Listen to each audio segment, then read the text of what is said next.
Il y a 3 choses ce matin que je vais aborder avec vous qui vont être déterminantes pour mener, malgré toutes les situations, une vie de victoire et de joie. Parce que la vie en abondance n'est pas une question de vie, d'abondance de biens matériels. Ce n'est pas une vie d'abondance de voitures, de télévision, d'iPhone ou que sais-je, etc.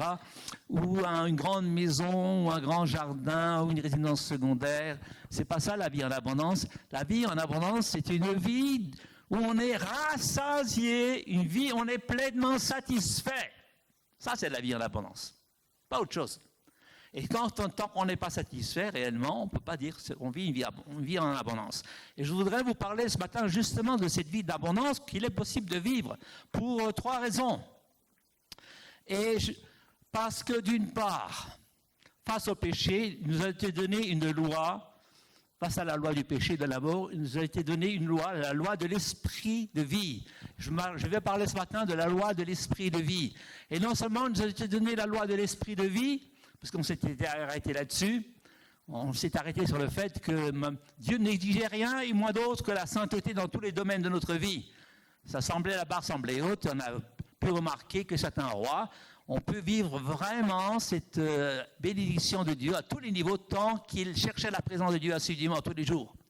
C'était les derniers exemples en date, le roi Osias, qui a terminé très mal, lépreux et jeté de sa famille et de la royauté. Parce qu'à dès le moment où il a cessé de chercher la présence de Dieu dans sa vie, c'est fini. Il a dégringolé, il a fait une bêtise après l'autre. Alors, aujourd'hui, je voudrais vous parler d'abord de la loi de l'esprit de vie, et puis du don de la justice, de la grâce et du don de la justice. Rappelez de ce passage où il est dit, si c'est pas la faute d'un seul, ça se trouve dans Romains 5, 16, 17, on peut le projeter si vous voulez, Romains 5, 17, car si pas la faute d'un seul, c'est-à-dire Adam et Ève, la mort a régné par lui seul, à bien plus forte raison, ceux qui reçoivent l'abondance de la grâce. Notez bien qu'il est question de l'abondance de la grâce et du don de la justice. L'abondance de la grâce et l'abondance du don de la justice régneront-ils dans la vie par Jésus seul? Oh, que j'aime ce verset, frères et sœurs. Parce qu'il résume à lui seul une vie chrétienne victorieuse. Et ce matin, j'aimerais vous expliquer un petit peu ce que c'est que cette vie en abondance et ce que c'est cette loi de l'esprit de vie. Alors, vous savez, la loi de l'esprit de vie, c'est quelque chose qui est tout à fait naturel. Je ne sais pas si le spirituel et le naturel se ressemblent énormément dans leur fonctionnement, parce que Dieu est un Dieu qui a régi l'univers et toutes choses par des lois qui lui sont inhérentes, des règles inhérentes de lesquelles rien ne doit dévier, sinon tout s'écroule. Comment est-ce que vous recevez la vie de vos parents? Vos parents se rencontrent, ils vous conçoivent, vous devez sortir des entrailles maternelles, et la première chose que vous faites quand vous venez à la vie, c'est que vous criez. Pourquoi vous criez? Parce que brutalement, vous êtes mis en contact avec l'air, et pour la première fois de sa vie, vous respirez. La première manifestation de la vie, c'est le cri, c'est la respiration. La première chose qui se passe quand vous naissez de nouveau, frères et sœurs, c'est la respiration spirituelle. Tout à coup, vous êtes en contact avec Dieu. Tout à coup, vous commencez à le louer. Tout à coup, vous commencez à prier, à parler naturellement, parce que le premier contact qui s'établit entre l'enfant et les vivants, ceux qui l'ont conçu, c'est la communication. Avant le manger et le boire, la maman et l'enfant ont une communication de contact de corps à corps. Et ensuite, de bouche à sein. Mais d'abord, il y a un contact de voix qui existait déjà avant la naissance. Le bébé entendait déjà la voix de ses parents, et celle de sa mère, de l'intérieur de son ventre, et celle de son père. Et la première manifestation de la vie spirituelle, c'est une vie de contact et de présence de Dieu, frères et sœurs. Et ça, c'est naturel, il n'y a aucun effort à faire. Elle est inhérente à la vie spirituelle que vous avez reçue le jour de votre nouvelle naissance. Vous êtes nés non plus de la chair et du sang, mais de l'Esprit de Dieu. Autrement dit, que vous le veuillez ou non, vous avez un contact avec l'Esprit de Dieu et vous l'entendez parfaitement. Pardon. Et vous l'entendez parfaitement et beaucoup plus simplement que vous ne le pensez parce que continuellement, cela côtoie vos pensées. Parce que vous avez une interconnexion dans vos pensées avec celle de Dieu qui viennent à vous. Il y a un jeu d'interconnexion, d'échange de pensées, qui est automatique, qui est inhérent, on n'avait aucun effort à faire pour l'avoir. C'est ça la loi de l'esprit de vie, un des principes de la loi de l'esprit de vie. Le deuxième principe de la loi de l'esprit de vie, c'est que nous le trouvons, nous l'avons dit seulement, qui est en Jésus-Christ. Cette loi de vie, elle n'est pas en vous naturellement, elle est dans le Christ. Donc, il faut être branché en Christ. J'avais donné l'image de cette ampoule que l'on visse pas assez fortement dans le goulot. Il n'y a pas de lumière parce qu'elle n'est pas serrée assez dans son goulot. Frères et sœurs, la loi de l'esprit de vie, elle est en Christ. Parce que c'est Christ qui est la vie. Quand il est venu, il a dit, je suis le chemin, la vérité et la vie. Et il a dit à ses disciples dans Jean 6, je suis le vrai pain. Je suis le pain de vie. Vos ancêtres ont eu la manne dans le désert, mais moi je suis le pain descendu du ciel. Je suis le pain de vie. Celui qui me mangera n'aura jamais faim. Et il a dit, ceux qui ont soif, je leur donnerai mon esprit, qui lui les désaltérera. Il va les désaltérer, ça va devenir une source d'eau vive dans leur cœur, et ça va se déborder jusqu'à devenir un fleuve dans leur vie.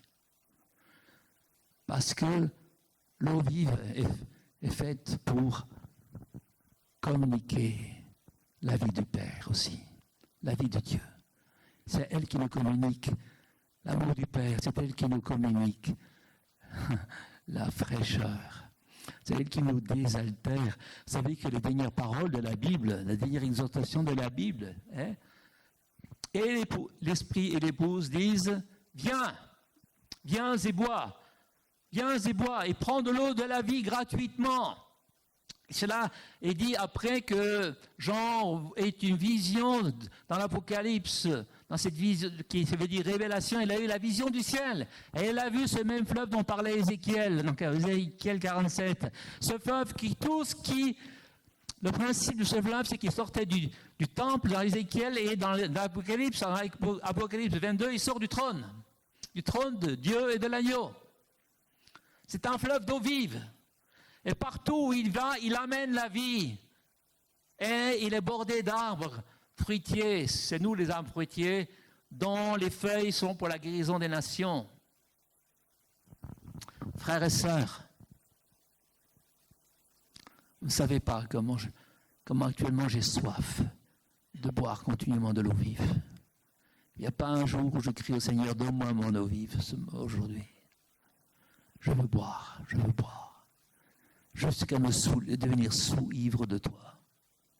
Parce que le problème de l'eau vive, quand elle vient, c'est qu'elle vous rafraîchit, elle vivifie votre être intérieur, elle vous désaltère, elle fait tellement de bien que tout le reste, il peut vous arriver. Je ne peux pas raconter le retour qu'on a fait de notre voyage qui était un cauchemar, un pur cauchemar, quoi, comme on ne pouvait pas trouver mieux, quoi.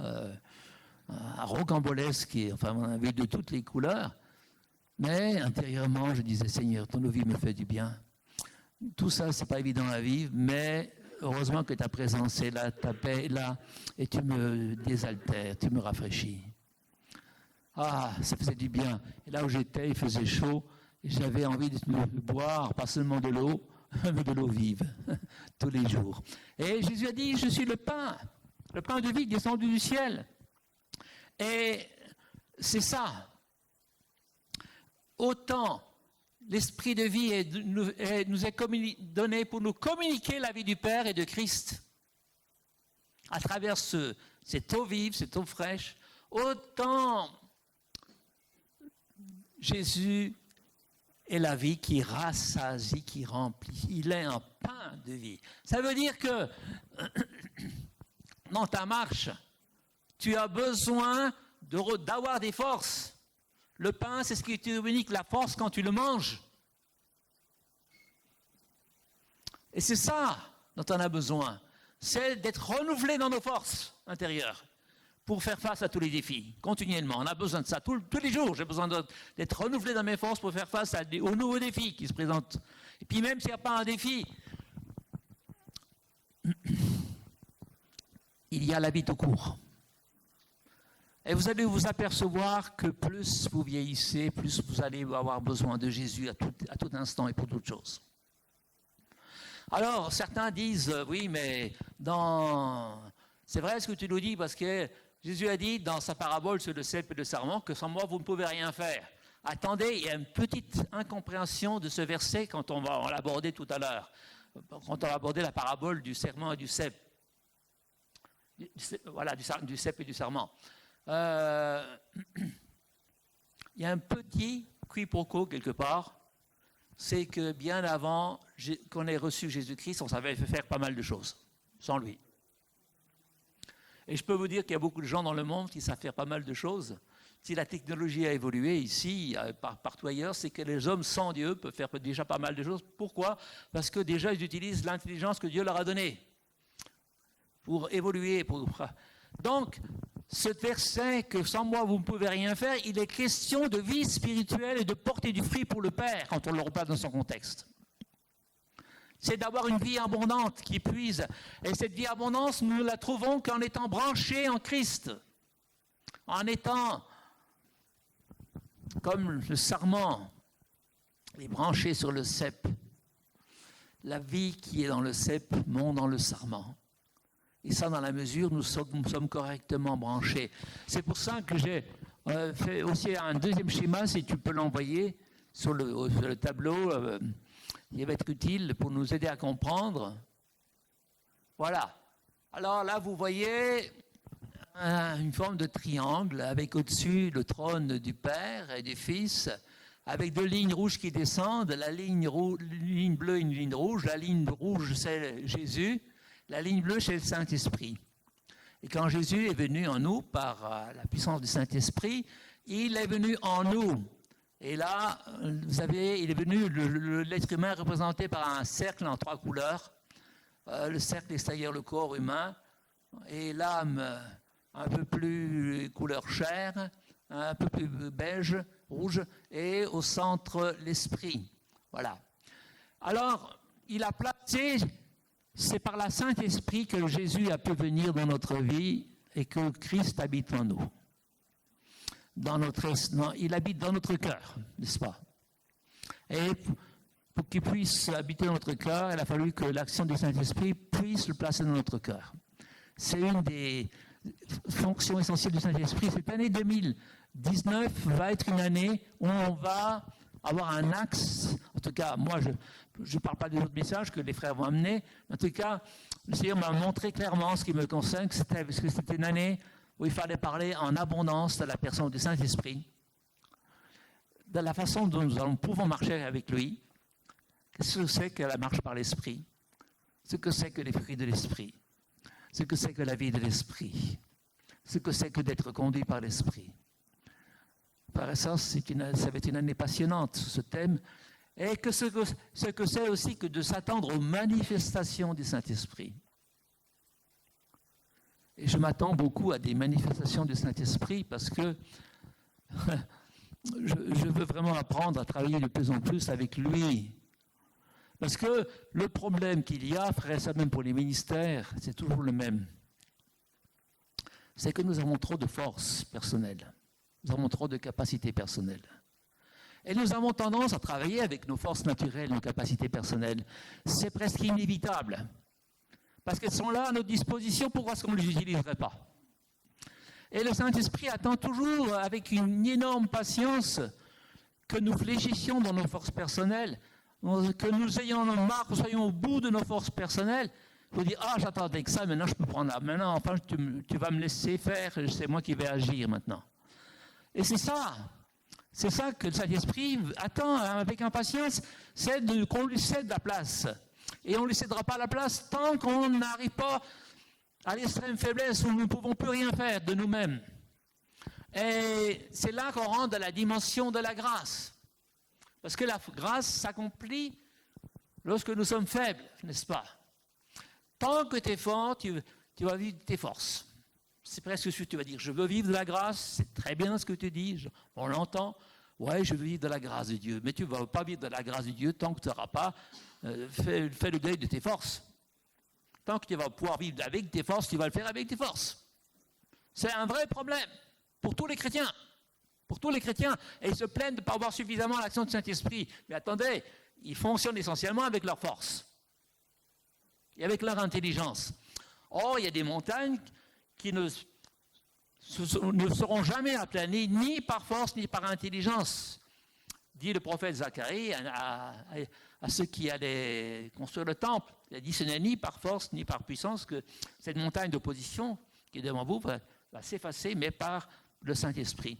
Et je crois qu'on n'a pas assez compris que Jésus a attendu le Saint-Esprit pour pouvoir agir. Il faisait ce que le voyait faire au Père, mais c'est par le Saint-Esprit qu'il agissait. D'ailleurs, quand il chassait les démons, quand on l'a accusé de chasser les démons par Belzébuth, il a répondu, attendez, et vous par quel esprit vous les chassez alors? Mais si c'est par l'Esprit de Dieu que je les chasse, alors le royaume de Dieu est venu vers vous. Et il signifiait par là que Jésus travaillait continuellement avec le Saint-Esprit, avec l'assistance du Saint-Esprit. Et aux apôtres, il a dit, attendez, priez pendant le temps que je vous enverrai, et le Saint-Esprit, une puissance va venir sur vous. Alors là, vous allez faire quelque chose. Jésus leur a dit très clairement que sans le Saint-Esprit, il n'allait rien faire d'efficace sur le plan du royaume. Sans le Saint-Esprit, tu ne vas rien faire de très fort, tu ne pourras même pas porter du fruit pour ton Père. Tu auras besoin d'être continuellement branché sur le cep en tant que sarment et de recevoir la vie qui vient du cep. Et à ce moment-là, tu pourras porter du fruit. Alors, frères et sœurs, c'est vraiment des choses importantes que je vous communique ce matin, des choses que vous connaissez depuis longtemps. Vous savez depuis longtemps que c'est l'Esprit Saint qui abreuve, qui désaltère. Vous savez très bien que c'est depuis longtemps que c'est l'Esprit qui vivifie, ça veut dire qu'il communique la vie de Dieu.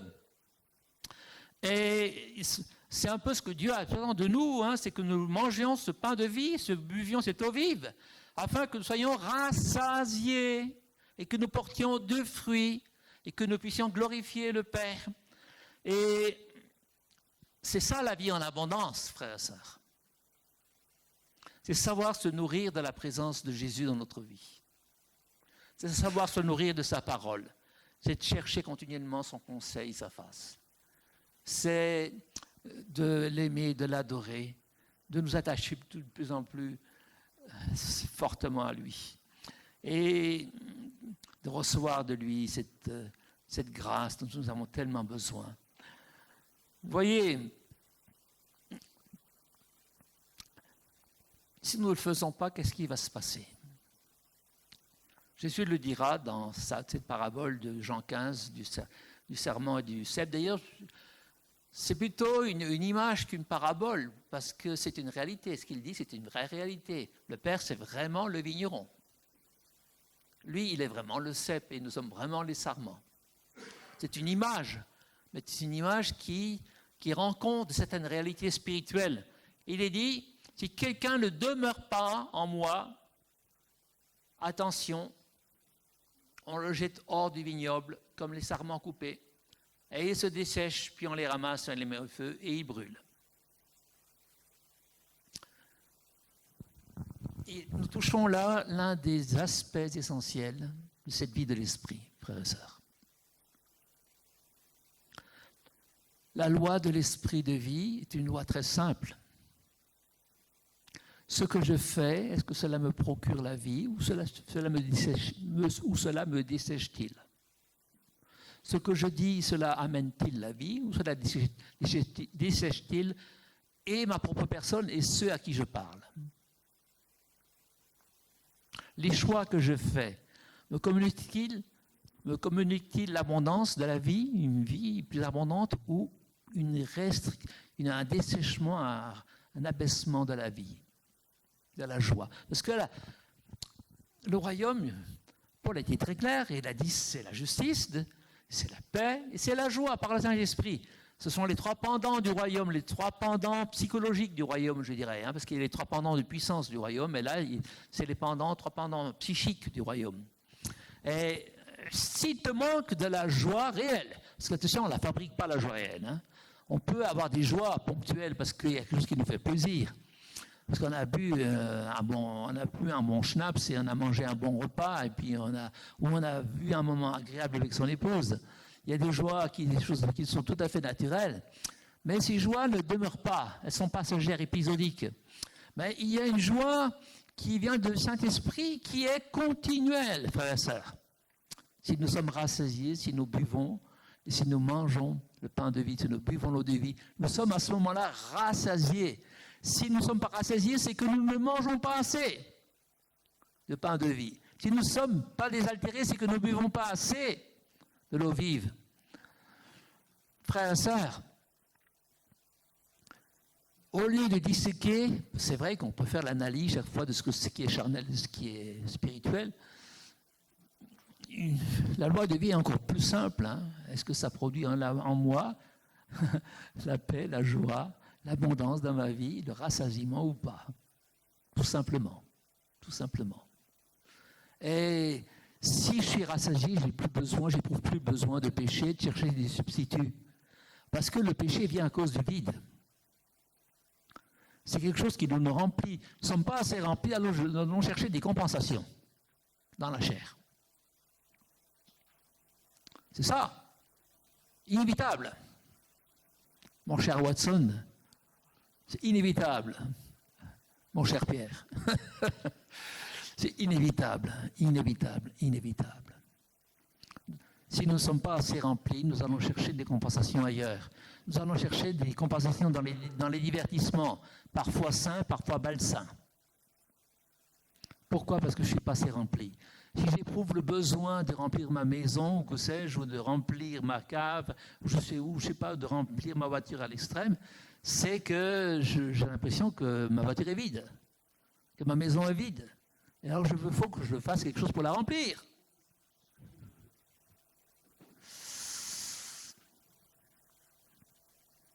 Frères et sœurs, Jésus seul peut devenir notre vraie satisfaction.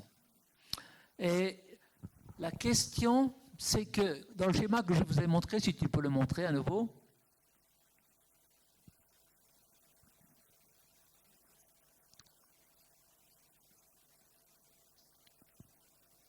la vraie question, c'est, comme le souligne Jésus dans cette parabole du cep, c'est de demeurer en lui. En fait, par la nouvelle naissance, le Saint-Esprit place Jésus en nous. Ça, c'est la nouvelle naissance. Mais ensuite, par le baptême, il nous place en lui. Et ça, ce n'est pas nous qui le faisons. C'est l'action du Saint-Esprit qui traverse le temps, parce que quand même, nous, on est actuellement en 2019, et puis 133 que Jésus est mort, et il nous place en l'an 33 dans le jour où Jésus est mort, dans son corps. Ça, c'est le Saint-Esprit qui le fait le jour où nous décidons de plonger, d'être immergés dans les eaux au nom de Jésus-Christ, dans sa mort glorieuse. Et à ce moment-là, nous sommes morts avec lui, nous recevons cette nouvelle justice, cette nouvelle nature, et si nous demeurons en lui, nous vivons une vie de résurrection, puisque Jésus est ressuscité. Et puisqu'il est non seulement ressuscité, mais ensuite il est monté au ciel et s'est assis à la droite du Père. Et nous sommes assis avec lui. Cette vie de résurrection est réservée à ceux qui demeurent en Christ. Cette vie d'abondance où on porte beaucoup de fruits est faite pour ceux qui demeurent en lui. Et ça, c'est notre responsabilité. La responsabilité d'avoir été le passé, nous ne l'avons pas. C'est Saint-Esprit qui l'a fait. Mais la responsabilité de demeurer en lui, c'est la nôtre, par contre. Et comment demeure-t-on? C'est pas très compliqué. Jésus, dans le même passage, il va donner la clé. C'est ça qui est enthousiasmant, c'est qu'avec Jésus, les choses ne sont pas compliquées. Il a dit, vous demeurez en moi si vous faites ce que je vous commande. Ah bon, et tu commandes quoi? Il va le dire un peu plus tard, dans le même chapitre, je vous commande de vous aimer les uns les autres comme je vous ai aimé, ni plus ni moins. Ah bon, c'est si simple que ça? Ouais. À ce moment-là, vous allez demeurer en moi, et moi je demeure en vous, et vous allez à ce moment-là continuer de porter des fruits. Tellement simple! Ah ouais, vous trouvez? Vous trouvez que c'est simple de rester dans l'amour, vous? Quand vous avez affaire à des conflits, quand vous êtes en prise avec des gens qui vous crachent dessus, ou des gens qui vous maltraitent, ou des gens qui vous méprisent, ou alors même parfois des disputes de femmes, d'hommes dans un couple, ou alors parfois les enfants qui font n'importe quoi, ou alors des situations inextricables, on se dit mince. Et puis Dieu, il nous dit même d'aimer nos ennemis comme il nous a aimés. Waouh! Et puis d'aimer les ingrats et les méchants. Waouh! Frères et sœurs, ça semble tellement simple au départ et ça devient tellement compliqué quand on le met en pratique. Parce que les réalités pratiques nous défient de continuer de demeurer en lui. Et voilà pourquoi nous ne demeurons pas en lui. C'est aussi simple que ça. C'est que les situations pratiques nous donnent un prétexte, une justification pour ne pas demeurer en lui, pour ne pas rester dans l'amour. En disant non. Ce que j'ai vu est trop anormal. Je ne peux pas accepter ça. D'accord. Dieu ne va pas te forcer à l'accepter, mais tu ne vas pas demeurer en lui. À ce moment-là, tu vas commencer à te dessécher. Tu vas commencer à devenir aigre et amer. Tu vas commencer à perdre ta connexion avec le Saint-Esprit, avec lui. Inévitable, mon cher Watson. Toutes les occasions, la vie est dure à vivre, et c'est pour ça qu'on a tellement besoin en lui, c'est-à-dire dans son amour et dans l'amour manifesté dans nos cœurs pour les autres. Même ceux qui ne nous aiment pas. Frères et sœurs, une personne un jour disait qu'il est plus facile d'aimer les gens qui sont loin que ceux qui sont près. C'est vrai. C'est vrai. C'est plus facile d'aimer les Chinois qu'on ne connaît pas, ou les Indiens qu'on ne connaît pas, ou bien tous les pauvres Africains qui sont dans la disette, on les aime beaucoup, parce qu'on ne peut rien faire pour eux, ou pas grand-chose, ou presque. Et puis, voilà, mais aimer ceux qui sont tout près de nous, qui parfois nous font des misères, c'est une autre affaire. C'est là que Dieu nous attend. C'est là que le programme de Dieu commence. Et c'est là qu'on peut se développer, frères et sœurs. Ou alors on va se développer à nouveau et perdre notre relation avec Jésus. À ce moment-là, qu'est-ce qui se passe? On va moins se nourrir de Jésus. Pourquoi? Parce que je suis frustré. C'est exactement le contraire qu'il faut faire. Il faut plus se nourrir de Jésus parce que tu es frustré. Mais non, parce que je suis frustré, je vais me nourrir moins de Jésus. Puisque je suis amer, je vais moins lire la parole. Puisque je suis frustré et déçu, eh bien, je prends du recul. Le nombre de fois où j'ai entendu des frères et des sœurs qui ont dit « je prends du recul ». Je dis « les pauvres ». Ils avaient peut-être des raisons objectives de prendre des reculs, mais ils ont pris la décision contraire à celle que Dieu attendait. Parce qu'au contraire, c'est à ce moment-là qu'il faut se rapprocher le plus de Dieu. C'est là qu'on a besoin de plus de nourriture. C'est là qu'on a besoin de plus de grâce. C'est de là qu'on a besoin de plus de force de Dieu. C'est là que j'ai besoin d'être le plus abreuvé. Parce que sinon, je deviens très vite à sec.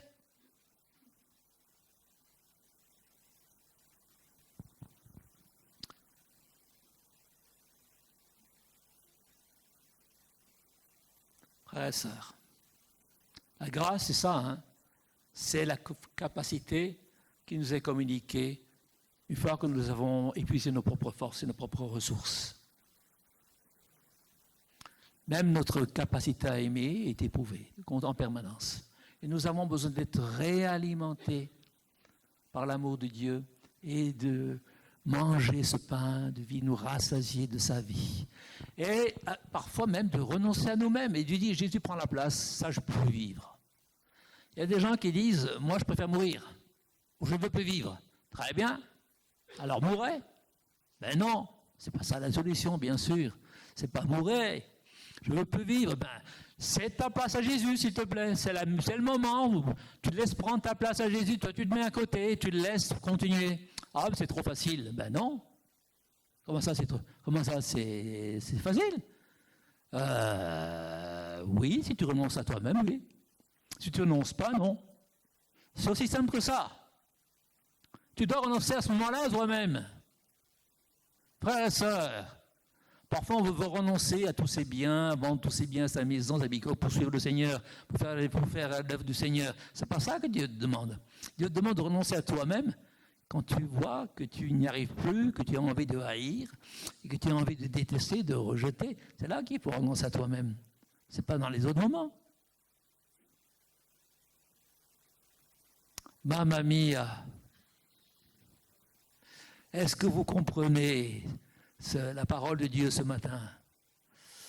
Frères et sœurs, Jésus veut devenir votre tout. J'avais noté tellement de choses. Je ne sais pas si j'ai tout dit, mais en tout cas, j'avais noté tellement de choses que je n'ai peut-être pas tout dit ce matin. Mais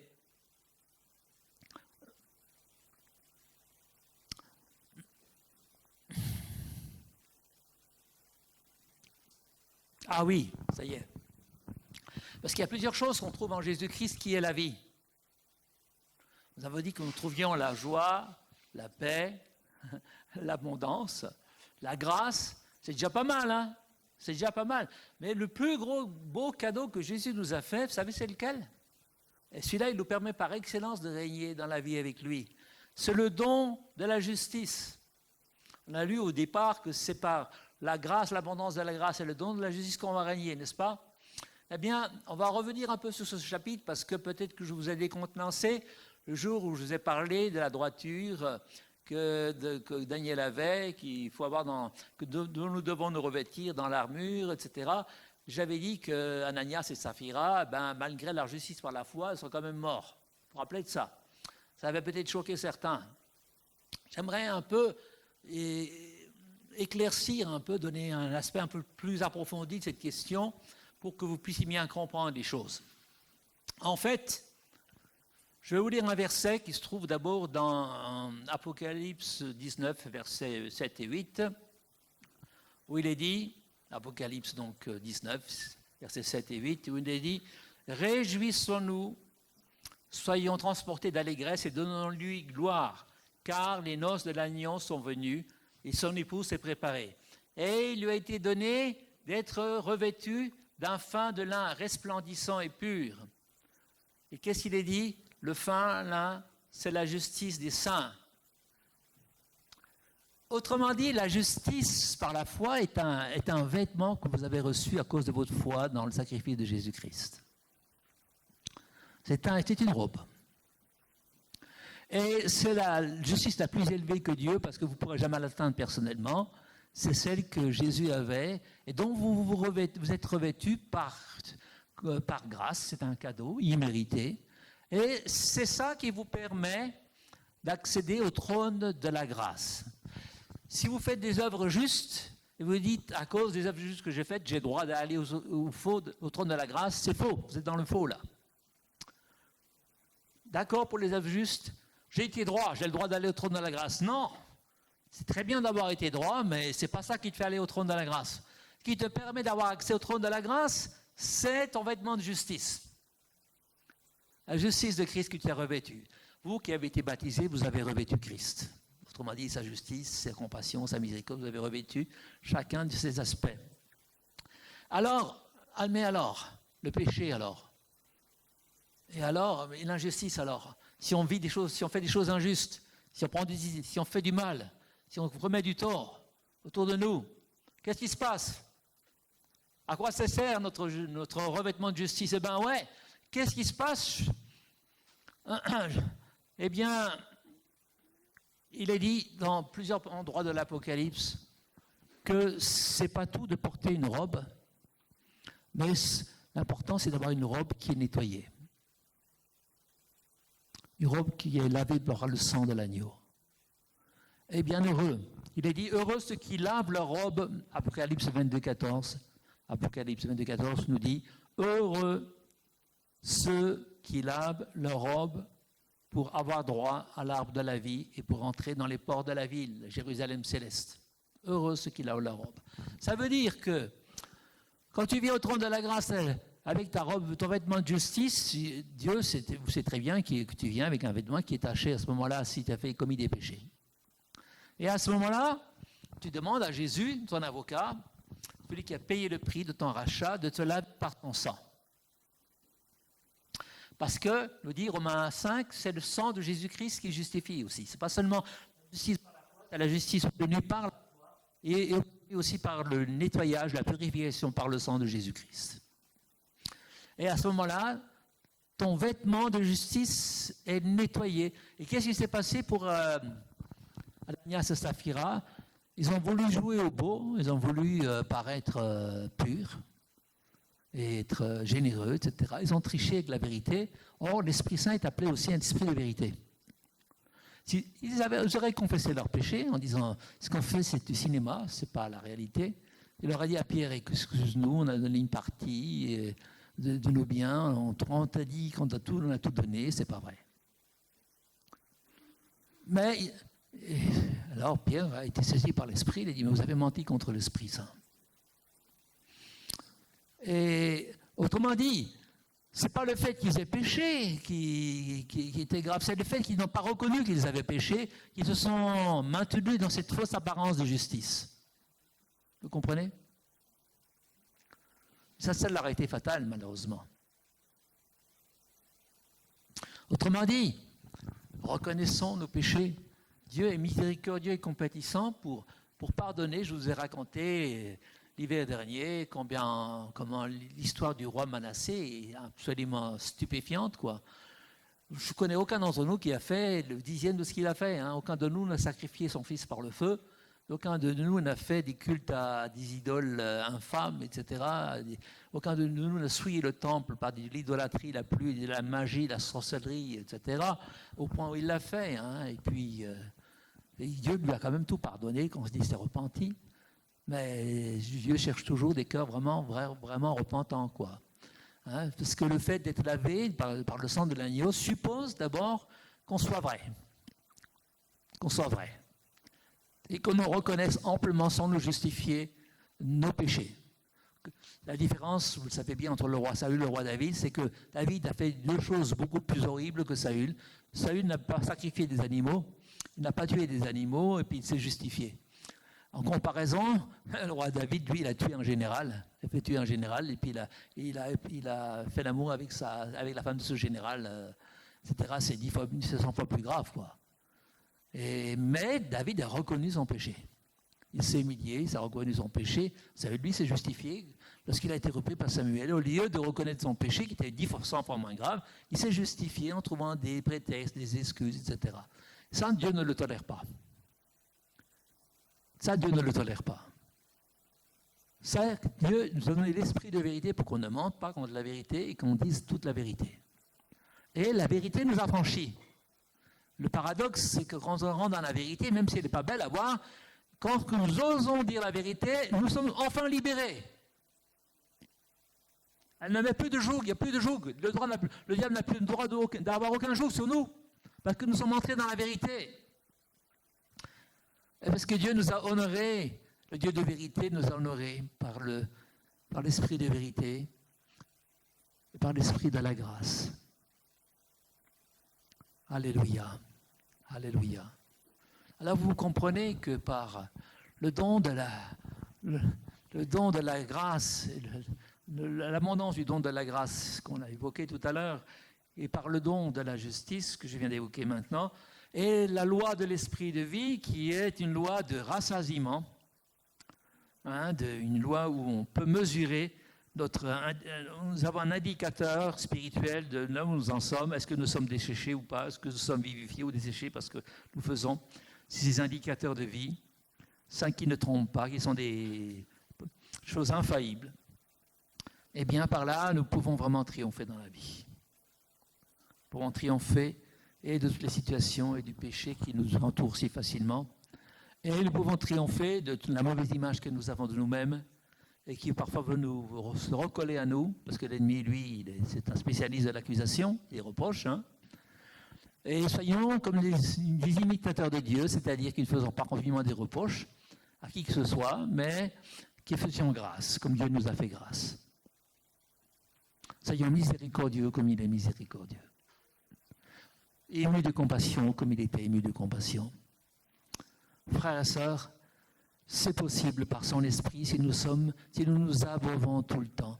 Et moi, j'aimerais terminer ce message en disant, vraiment, si tu as soif, si tu as envie de boire l'eau vive, je vous invite à avoir un moment de prière. C'est très important que le Saint-Esprit vienne nous visiter encore ce matin.